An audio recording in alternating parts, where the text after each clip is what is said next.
Maraming viewers ang nagulat nang mapanood si Andrea Brillante sa isang mature scene sa FPJ Batang Quiapo. This one, mas daring siya compared to my other roles. Mas level up siya, mas matured nga siya.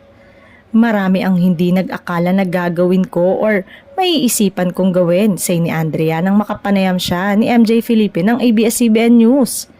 Ayon sa kapamilya actress, siya mismo ang nag-decide na tanggapin ang role ni Fatima sa serye na tinuturing niyang growth bilang aktres.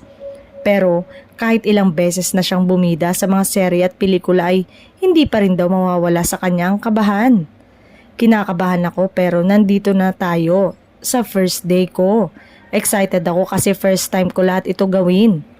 Hindi naman daw siya nakatulog bago ang kanyang first taping day dahil ngayon pa lang niya mararanasan umarte ng walang script. Samantala, totoo nga kaya ang balita na hindi rin magtatagal ang role ng actress dito dahil may offer di umano itong proyekto sa GMA Network.